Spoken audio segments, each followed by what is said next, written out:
जय श्री श्याम मित्रों, मैं हूं आपका ज्योतिष मित्र पंडित हर्ष। एक बार फिर से आपका हमारे YouTube चैनल एस्ट्रो पंडित हर्ष शर्मा में स्वागत है। बड़े ही सरल तरीके से ज्योतिष को जानेंगे और समझेंगे। मित्रों, आज का हमारा चर्चा का विषय रहने वाला है मकर संक्रांति 2024। जानेंगे मकर संक्रांति की कुछ खास ऐसी परंपराएं कि किस तरह से मनाते हैं मकर संक्रांति का ये त्योहार। आइए मित्रों जानते हैं संपूर्ण जानकारी।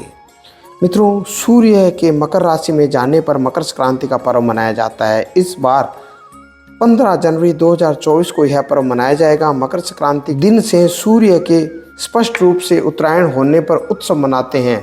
संपूर्ण भारत में इसे अलग अलग नामों से जाना जाता है। दक्षिण भारत में इसे पोंगल, भोगी, पंडिगाई और पंजाब में लोहड़ी के रूप में मनाते हैं। आइए जानते हैं कि इस दिन कौन से 10 ऐसे कार्य हैं जो हमें करना चाहिए। मकर संक्रांति के दिन सूर्य उदय के पूर्व उठकर नदी स्नान या गंगा स्नान करने के बाद ही पर्व को मनाया जाता है। इस पर्व में क्या क्या करते हैं और कैसे मनाते हैं जानते हैं। नदी स्नान माना जाता है कि इस दिन सूर्य अपने पुत्र शनिदेव से नाराजगी त्याग कर उनके घर गए थे, इसलिए इस दिन पवित्र नदी में स्नान करने से पुण्य 1000 गुना हो जाता है। इस दिन गंगा सागर पश्चिम बंगाल में मेला भी लगता है।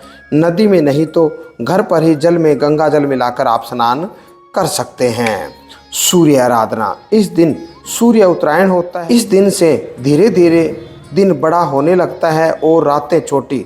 इस दिन सुबह जल्दी उठकर सूर्य को अर्घ्य देने और उनकी पूजा करने का महत्व है। दान, इस दिन तिल, गुड़ या रेवड़ी का दान किया जाता है। इस दिन गरीबों या जरूरतमंदों को दान देने से पुण्य 1000 गुना बढ़ जाता है। गाय को चारा डालना, इस दिन विशेष तौर पर गायों को हरा चारा खिलाया जाता है। गायों को हरा चारा खिलाने से माता लक्ष्मी और दुर्गा माँ प्रसन्न होती है। पतंग महोत्सव, यह पर्व पतंग महोत्सव के नाम से भी जाना जाता है। पतंग उड़ाने के पीछे मुख्य कारण है कुछ घंटे सूर्य के प्रकाश में बिताना, इसलिए इस दिन पतंग जरूर उड़ाना चाहिए। धूप सेंकना, यह समय सर्दी का होता है और इस मौसम में सुबह का सूर्य प्रकाश शरीर के लिए स्वास्थ्यवर्धक और त्वचा व हड्डियों के लिए अत्यंत लाभकारी होता है। अतः उत्सव के साथ ही सेहत का भी लाभ मिलता है।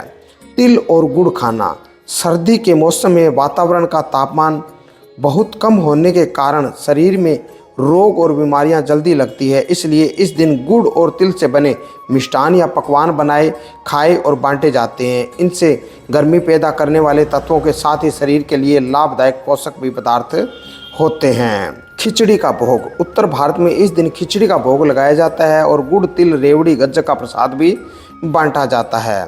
खेत अनाज पूजा, इस दिन से बसंत ऋतु की भी शुरुआत होती है और यह पर्व संपूर्ण अखंड भारत में फसलों के आगमन की खुशी के रूप में मनाया जाता है। खरीफ की फसलें कट चुकी होती है और खेतों में रबी की फसलें लहला रही होती है। खेत में सरसों के फूल मनमोहक लगते हैं। विष्णु और लक्ष्मी जी की पूजा, इस दिन भगवान विष्णु की पूजा और आराधना करने के भी महत्व है। इस दिन उनकी माता लक्ष्मी के साथ पूजा करने से कृपा प्राप्त होती है। मित्रों, ये थे विशेष 10 महत्व मकर संक्रांति के बारे में। और मकर संक्रांति की जो परंपराएं हैं, इन परंपराओं में हमें क्या क्या पूजा पाठ करनी चाहिए, ये थी संपूर्ण जानकारी। अगर आप इसी तरह की और अन्य जानकारी जानना चाहते हैं तो जुड़े रहिए हमारे इस चैनल के साथ में। हमारे इस चैनल पर ज्योतिष को बड़े ही सरल भाषा में बताया और समझाया जाता है। आज के लिए बस इतना ही मित्रों। जय श्री श्याम।